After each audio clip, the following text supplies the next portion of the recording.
8 months after the U.S. had entered the war, the New York Herald Tribune ran a front page article, Hitler's Angel has $3 million in U.S. bank.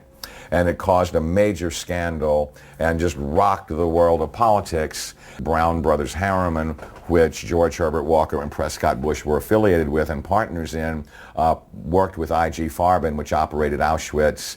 Prescott Bush, he did a number of things that were not only anti-American but were pro-Hitler, and he did all that he could to proselytize for Hitler and the rise of his Third Reich, because the largest client, Fritz Thyssen, of his patron, W. Averill Harriman, dictated what kind of behavior he would practice to enhance his own career.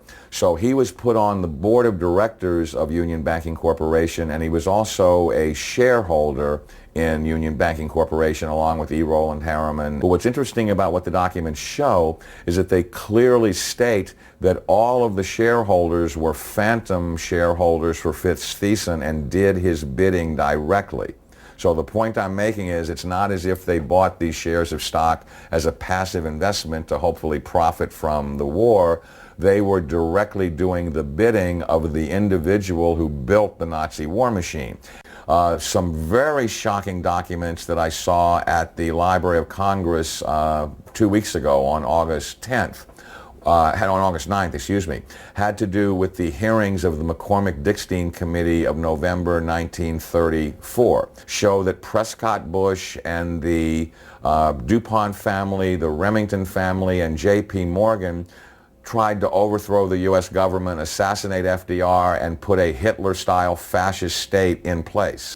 I have in my possession testimony from the McCormick-Dickstein Committee in November of 1934 by one of the fascist plotters that they were going to follow Hitler's model exactly and impose martial law on the United States, round up unemployed people that were worthless to the economy and troublemakers and Jews and put them into internment camps. And their plan was, if necessary, to exterminate the people that could not be part of the effort. The only reason the coup attempt in 1934 didn't succeed is that they hired the wrong general to lead it, General Smedley Butler, the great Marine hero, two-time Congressional Medal of Honor winner, who worked with the plotters just long enough to be able to identify who they were and then blew the whistle on them to Congress. Incredibly, after being warned by the FBI and the Justice Department and the Treasury Department to cease and desist in their Nazi dealings, they had continued them until 1951.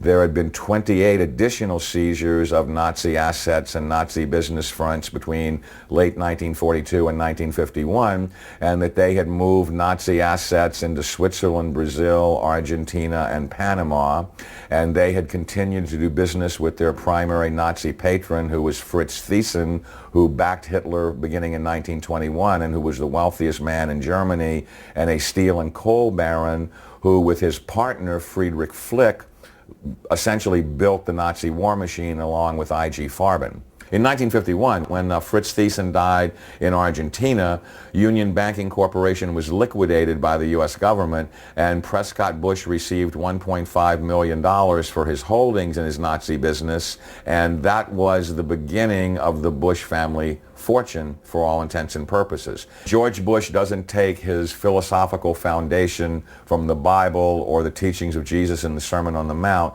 George Bush takes his inspiration from what he learned in Skull and Bones and from the Thule Society that Hitler and Goebbels and Goring cut their teeth in, Bohemian Grove, these evil organizations that perpetrate the ugly things that these criminals are doing to this country, for which they must be held accountable. Now you look at the Republican National Convention this week and you bring in Arnold Schwarzenegger to speak last night. Schwarzenegger is the son of a Nazi. He has praised Nazis. He has praised Hitler. He talked last night in terms like, we will not falter, we will not waver, we will win this war on terror. He's a leader who doesn't flinch, who doesn't waver, and does not back down. Well, that's exactly the speeches that Hitler made after the Reichstag fire. Terrorism and the homeland being under attack are precisely the issues that Hitler used to subvert everything within the German system of government. This is a criminal regime They not only emulate Hitler, but its genesis comes from Hitler. And I defy anyone, a historian, journalist, author, anyone, to come forward and disprove my premise that you cannot differentiate Hitler's invasion of Poland in 1939 and the Reichstag fire and his attempt to dominate the world from George W. Bush's unprovoked invasion of Iraq and subversion of the Constitution through the Patriot Act after 9/11, which I submit is his Reichstag fire. Karl Rove and his minions are every bit the masters of propaganda that Joseph Goebbels was. They literally took lessons from Goebbels and Goring about how to create such brilliant propaganda that unreality can become reality and reality can be subverted to fantasy political subterfuge right before your eyes. So there's just an endless broken record that is leading up to the present era, that the Bush family has had a single goal for 100 years, which is to become the most powerful family on the planet and to rule the world. And they are on the verge of doing that under George W. Bush. It's critical that every citizen of this country rise up and do something, because the day of reckoning is at hand, and these people are Nazis. They are practicing Nazi philosophy. They are mimicking Nazi tactics, and time is running out. And now it's being reported that the architect of the Bush administration's policies, Karl Rove, is the grandson of Karl Rover, a Gauleiter or governor over an entire state in Nazi Germany. Pulitzer Prize-winning journalist Bob Woodward, reporting on a Bush rally, said that Karl Rove likened the meeting to a Nazi rally. Now the Bush-Rove-Schwarzenegger nexus is promoting worldwide war in the name of America's safety to stop the threat of terrorism. The same secret society that funded and supported Adolf Hitler is now supporting a move towards world government, and Karl Rove is out there on point pushing Arnold Schwarzenegger for president. Today. We don't know what to make of the fact that he seemed to be somewhat part of the winner's circle, do we? We don't know why he was so much in evidence today. Well, he's the Republican governor of the most populous state in the Union, who is very supportive. He's an old friend of 41's. The San Francisco Chronicle reported the decision to have Arnold run was made by Rove at the Bohemian Grove. You've got to hand it to the political wizards. Tens of thousands of Republicans at the RNC praising and chanting for a man who's for open borders and rabidly against the Second Amendment, but they've been told to worship him, so they are. This isn't the first time we've been fooled by foreign usurpers. There was another interesting meeting in Madison Square Garden back in February of 1939 by the Bund, or the American Nazi Party. At the very same venue where Bush and Schwarzenegger gave their speeches in 2004, the American Nazi Party promoted the vision of Adolf Hitler. In fact, the Nazi Party in America was very, very popular. The people hadn't yet seen the danger, because while the American people slept, Nazi agents like Prescott Bush were working overtime for the Reich. And Arnold's father, Gustav Schwarzenegger, was busy too, volunteering for the Nazi Party in Austria when it was illegal and becoming an SS officer. And Karl Rove, reportedly his grandfather again, was a Gauleiter or a governor over an entire German state. Mr. Fitzhugh.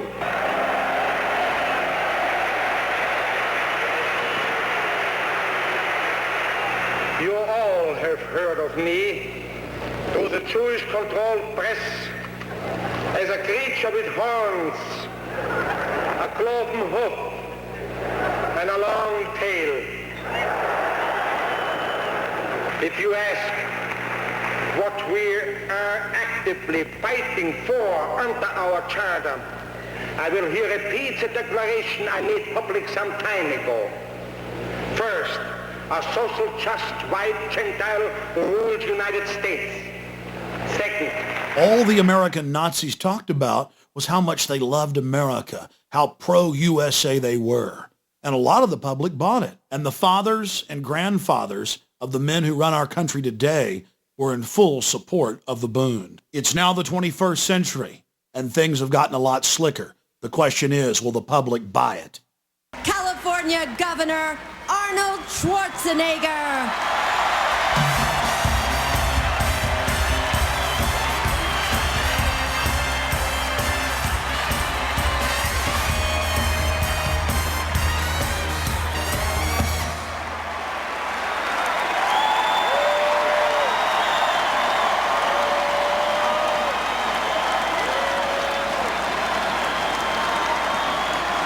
Thank you.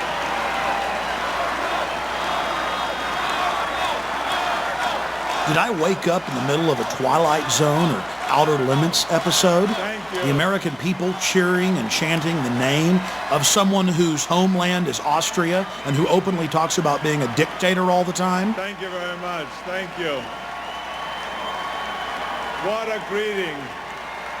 Arnold wants to be our leader, our Fuhrer. And as American citizens, we have a right to expose him. And that's what we're about to do. From CBS's 60 Minutes to NBC's Meet the Press, Arnold has been all over the airwaves, pushing for amending the Constitution so he can run for president. High-level members of his gubernatorial campaign have now started a national movement to repeal Article 2, Clause 5 of the U.S. Constitution that blocks foreign-born from the presidency. In November of 2004, former President George Herbert Walker Bush gave Schwarzenegger the George Bush Award at his presidential library in College Station, Texas. And he told the crowd, "Don't bet against Arnold Schwarzenegger. There's a good chance he's going to end up being our president." Arnold Schwarzenegger positioned himself into the Kennedy family by marrying Maria Shriver. And now she's out shilling for him, but saying, "It's for other foreigners, not for my husband. Change it for everybody. It's fair. Just trust me." For well over a year, every day they're in the newspapers or on television pushing to change the Constitution. And now Schwarzenegger, in an authorized biography, has told the Kennedy biographer that yes, there is a secret plan to put him into the White House. And the powerful head of the Senate Judiciary Committee, Orrin Hatch, has introduced what is called the Arnold Bill. There are 3 other pieces of legislation introduced by other congressmen like Dana Rohrabacher in the House. They just continue pushing and pushing and pushing, despite the fact that in major polls, 80+% of Americans are against changing the Constitution for Schwarzenegger. But we've got to take the threat seriously, because after a year of propaganda, the numbers have dropped to 65% being against it. And then you have to ask yourself, what will those numbers be in 4 years? The elite love Arnold Schwarzenegger because he has an international appeal, and they've been very carefully grooming him for his role as American president inside the New World Order. That's why we've launched Americans Against Arnold and the website arnoldexposed.com in a desperate attempt to stop this foreign usurper. Efforts by supporters of California Governor Arnold Schwarzenegger to change the United States Constitution are not sitting well with the Texas radio host. Alex Jones claims he raised $5,000 in just 2 hours to combat the campaign for a constitutional amendment to make non-native citizens eligible to serve as president. Jones says he will run TV ads in Austin, Texas and Sacramento, California, opposing the amendment drive. Now let's look at the men who hold the strings connected to the marionette. Here are 2 different San Francisco Chronicle articles revealing that it was Karl Rove at Bohemian Grove that set the strategy for Arnold's successful gubernatorial win. An article in the Scotsman newspaper in September of 2002 openly showed Arnold Schwarzenegger with Warren Buffett and Lord Rothschild and said they were there meeting at the Rothschild Castle to discuss business strategies. In the article, they talked about how he was lining up his run for U.S. president a year before he ran for governor.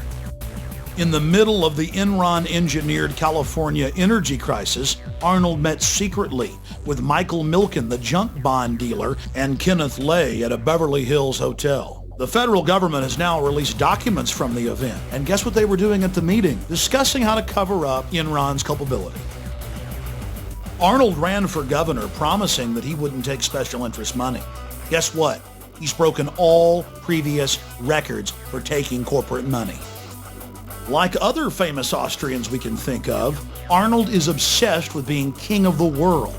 He's told friends, family, newspapers, magazines, over and over again that he wants to be ruler of the world, that he dreams of being a dictator, that he wants to be worshipped at a Nuremberg-style rally like Hitler. Rolling Stone reported on it in the 70s. The London Guardian and CNN in 2003 both reported how he told friends and family of a recurring dream where he walks the earth as our ruler, and of a 50-year plan he had as a young man to become world ruler. In 1990, he told U.S. News and World Report, "My relationship to power and authority is that I'm all for it. People need somebody to watch over them. 95% of the people in the world need to be told what to do and how to behave."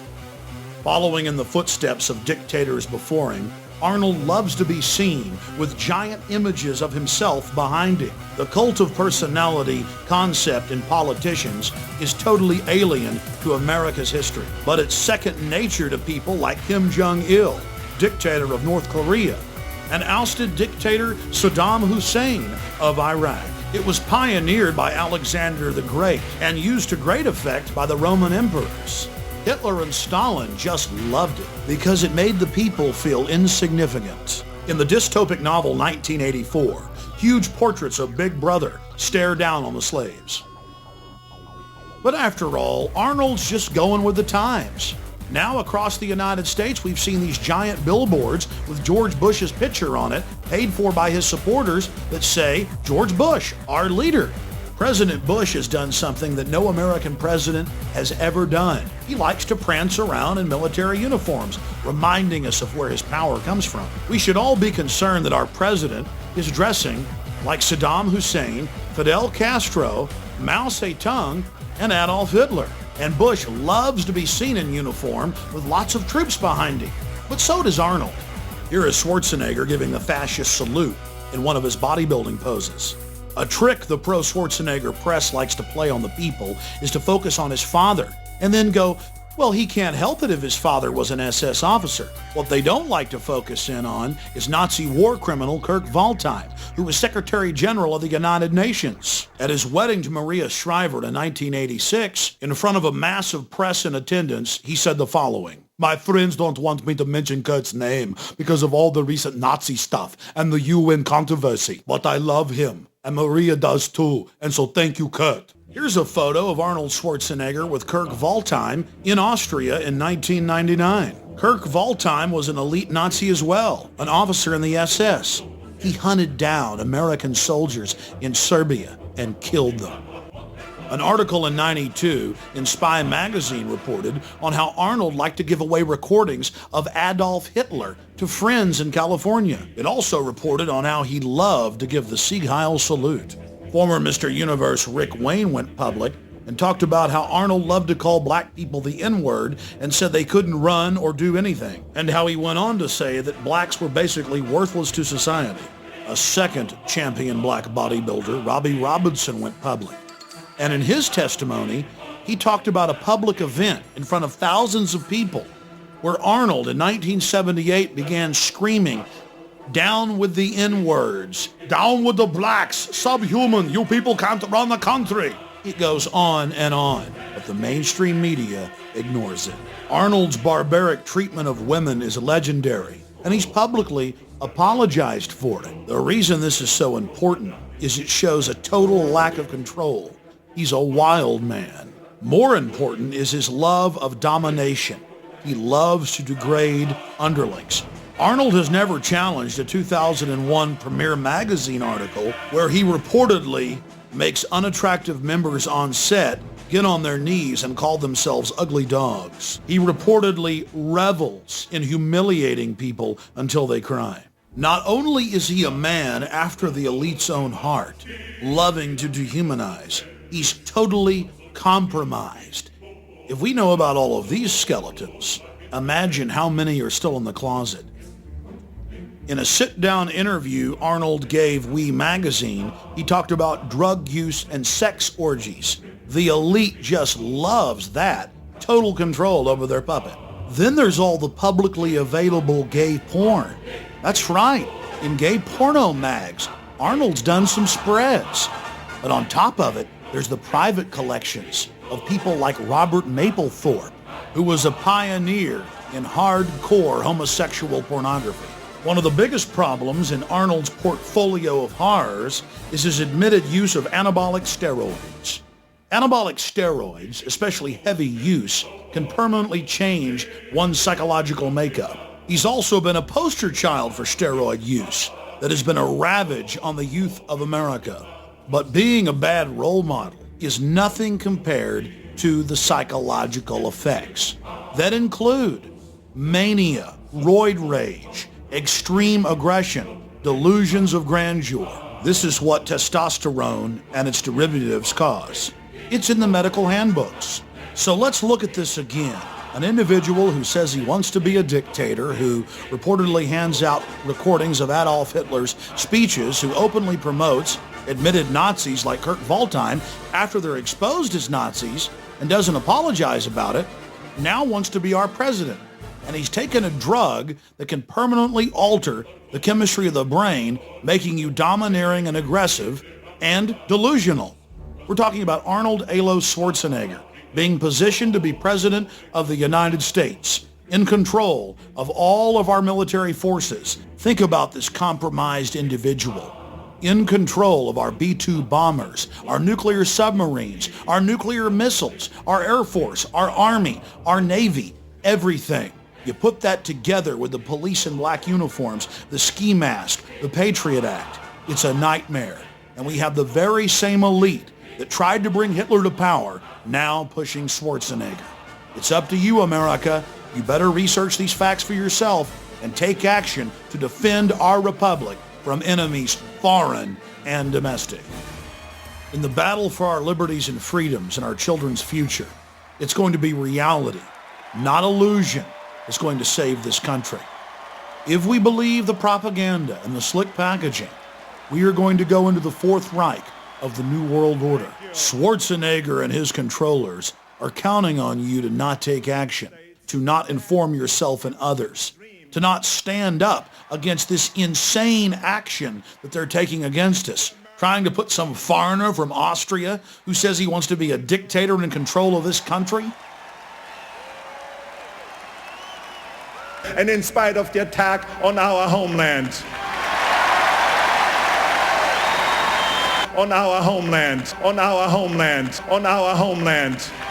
Schwarzenegger has the nerve to call America his homeland. By definition, your homeland is the country where you were born.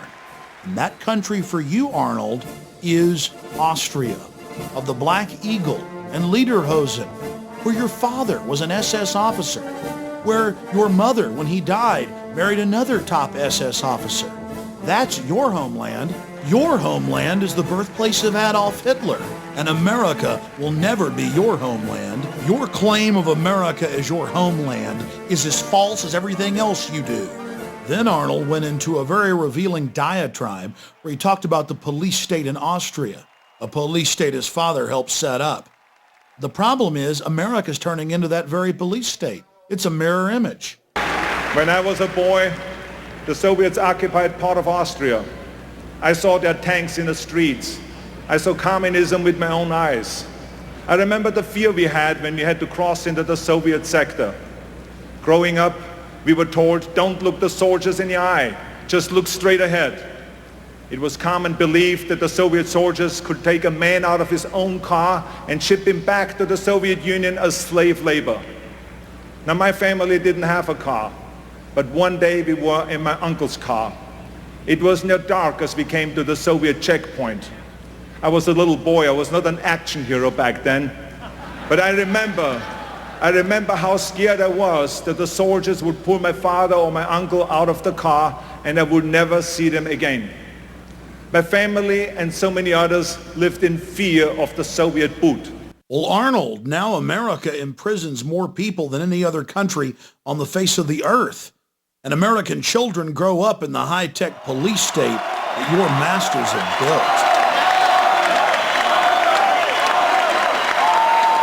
After winning the rigged election against his cousin John Kerry, Bush said that he had political capital. He went on to explain that meant he could do whatever he wanted to. Look at the number of uniformed personnel, all of them armed, It's estimated there are 60,000 armed and uniformed members of law enforcement here. Roughly one police officer or soldier tasked to this duty per every 4 or 5 spectators, the highest ratio in history. You've driven around this city, Chris, the last couple of days. Brian and I were talking about it. It was close to an armed camp. Ladies and gentlemen, the President of the United States, George W. Bush, and First Lady Laura Bush. Wave to them. Let them know that you love America. Administer the presidential oath of office. Justice Rehnquist. Lord Bush went on to give an oath that he would protect and defend the Constitution, when all he's been doing is trying to dismantle it. His new Attorney General, Alberto Gonzales, has said publicly that President Bush is above the law, above the Constitution, a dictator. Will you raise your right hand, Mr. President, and repeat after me? I, George Walker Bush. I, George Walker Bush. Do solemnly swear. Do solemnly swear. That I will faithfully execute. That I will faithfully execute. The office of President of the United States. The office of President of the United States. And will to the best of my ability. And will to the best of my ability.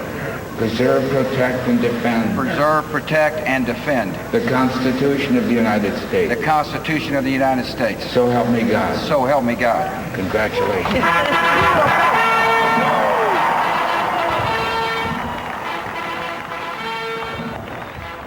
So let's look at what Bush has actually done to the Constitution and Bill of Rights since getting into office. He passed Patriot Act 1 that dismantles at least 7 of the first 10 amendments. And under Section 802, all Americans are defined as terrorists. Under Section 802, the new definition of terrorism is redefined as acts that are dangerous to human life that violate any federal or state law. And when Bush talks about reauthorizing the Patriot Act, that's code for passing Patriot Act 2. Under the Patriot Act, Homeland Security has visited toy stores over possible trademark infringement. An Army doctor who complained too much was arrested by Homeland Security. Topless bars, zoning disputes, pot dealers. It's all under the Patriot Act. And starting in 2005, all new passports are digitally tracked by an RFID chip. It's easy to get in, but hard to get out. And before he left office, Homeland Security Chief Tom Ridge called for a world ID card. In late 2004, Bush successfully got the Congress to pass a national ID card, craftily hidden in state driver's license under federal standardization. Bush told conservatives that it would stop illegal immigration. There's nothing in the bill concerning immigration other than the fact that it actually orders the states to accept consular matriculas issued by foreign nations, so it actually makes it easier to get into the country. The bill even talks about it being used as an internal passport at checkpoints. Bush also successfully rammed through the Orwellian-named New Freedom Initiative. This forces every child in America from age 5 to 18 to be psychologically tested twice a year, whether you're homeschooled, private schooled, or public schooled. The guidelines for mental illness were written by a consortium of drug companies. And in their own internal documents, they bragged that they'll go from 15% of American children on psychotropic drugs and Ritalin to over 50%. The law states that without parental consent, while your child is at school, they will be forcibly tested. And Illinois is already jumping ahead. They're saying they're going to start forcibly testing all pregnant women. This is the type of nightmare that only Joseph Stalin could dream of. But our government is making it a reality. But if you look at foster children in America, over 2/3 of them are on psychotropic drugs. That's what happens when the state has control. 2/3 on drugs. Well, I guess that's the new freedom. The federal government has spent billions and billions of dollars putting up cameras across the nation, except for our borders. I have seen over 50 mainstream reports where video cameras are put in school bathrooms and showers. And when the schools get caught doing it, they say it's for your safety. And now the establishment just throws it in our face. Prepare to be scanned. We track you with your cell phones. We're putting cameras up on the street corners that read all your license plates and track everywhere you go. And we're going to tax you with these new cameras. We're going to put satellite tracker boxes in all your cars and transponders. We're going to tax you by the mile. This is just the way it is, so get used to it. Oh, and 8 years ago, we started putting black boxes in all the new cars that track everything you do as well. And now industry and the federal government are just calmly saying that soon all new cars will have a camera in them that scan your face as you drive and instantly report back to the police department if you're driving while you're tired or if you're arguing with your wife. Under a new sales tax system being prepared that will be implemented through the national ID card, you'll have to thumb scan when you buy and sell. And the face scanning cameras we mentioned will keep track of you not just in your car, but as you walk down the street. Almost every federal, state, and local road in the country will be satellite and transponder tracked. We already mentioned that earlier. And when Californians heard about Governor Schwarzenegger's program, they got very upset, and over 90% of them were against it in polls. The governor just said, "I don't care what you want, we're going to do this." It's going to take the average tax by the mile from 25 cents at the state level to over $3. Read it for yourself. It's the official news reports. Similar plans are being pushed by the feds in all 50 states. But that's just the financial hardship. There'll no longer be any open road. Everything you do will be tracked, chronicled, and traced. Whether it's a large highway or a rural road, everywhere you go will be chronicled. And in middle schools across the country, students are having to wear RFID tags around their necks, tracking and training them how to be good little prisoners. And now hospitals are openly discussing making their patients take implantable microchips. Bars in the United States and Europe make their patrons take chips before they can enter the VIP sections. And now the Mexican Attorney General has forced over 160 of his deputies to take implantable microchips if they want to work in his office. I, Richard Cheney, do solemnly swear. I, Richard Cheney, do solemnly swear. That I will defend and support the Constitution of the United States. That I will support and defend the Constitution of the United States. Against all enemies, foreign and domestic. Against all enemies, foreign and domestic. It's no wonder that Speaker of the House Dennis Hastert stumbled over the oath as he read it. He's not stupid. He knows that a textbook dictatorship is being set up in America, complete with shadow government that can take control of Congress. Oh yes, now Congress has given its authority up to an unbridled executive branch. There have been other cryptic statements. The outgoing head of CENTCOM, General Tommy Franks, told Cigar Aficionado that if America is attacked by terrorists again, we'll have to suspend the Constitution in favor of a military form of government, or martial law.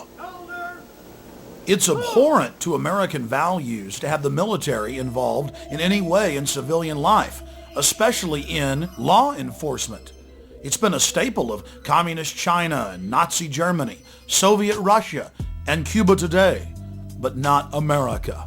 Why are we following every telltale sign of a police state? We're dealing with a group of predators, an elite that sees us as cattle, as their slaves. They want to train us to be predators like they are, to join them in their quest for world empire, to be their cannon fodder. Just look at the torture they've been promoting on television and in movies, and then we watch as it manifests itself in the real world, in Iraq and Guantanamo Bay. What we're witnessing is the construction of a worldwide dictatorship. But to get it done, they have to be able to manipulate us into going along with it. They're confident that you won't wake up till it's too late. The good news is people are waking up in record numbers. The question is, now that you know the secret, now that you understand the inner workings of the New World Order, will you take action to wake others up and stand up against this Fourth Reich of the elite? The globalists have America and Europe in their grasp today, but tomorrow they want the world.